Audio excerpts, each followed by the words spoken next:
It is now time for your 2-minute takeaway on your money. And Marty, I know you wanted to start with young people and this surge in debt. Well, yeah, I mean, look, we said before, 394 billion last in December. You got 16 trillion in debt. Young people have those student loans. They're buying cars.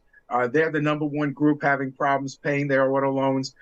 Big problem that the young folks are having unless they get higher paying jobs and increase their skill sets. They're not going to be able to keep up. All right, let's talk about inflation kind of stuck in a rut here. So the U.S. fiscal policy, what's going to happen? Yeah, there's two participants in reducing inflation. It's the government itself, the administration, and the fiscal policy, its budget, and how much it borrows.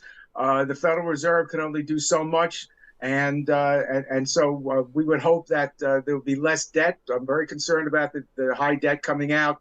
And because it's running counter to what the Federal Reserve is trying to do in taking money out, the government's pouring money in. Inflation rate is flat, 6.5% now, 6.4% a year ago. Things aren't going as well as they planned. All right, and then we have, obviously what you're talking about, the national debt. We also have the GDP, so let's talk about why it matters. Very, very important. You can't have national debt being the major player in the gross domestic product. In 2016, debt to gross domestic product nationally was 105%. With the new increase in the national debt to the new high debt limit, it will be 132% of the GDP. So it means debt is fueling the gross domestic product growth. In the last 3 years, national debt has gone up $7.5 trillion.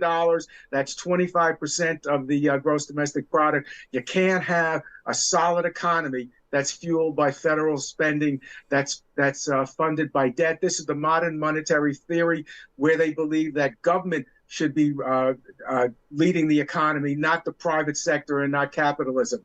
There's a real conflict here, and that's what's led us into this inflationary period. Too much government debt, too much money out there, when the Fed is trying to do the exact opposite. We're going nowhere. We're working real hard, but we're standing in place. Marty Kancer, thank you always so much for your time and your expertise getting to so many different topics. We appreciate you.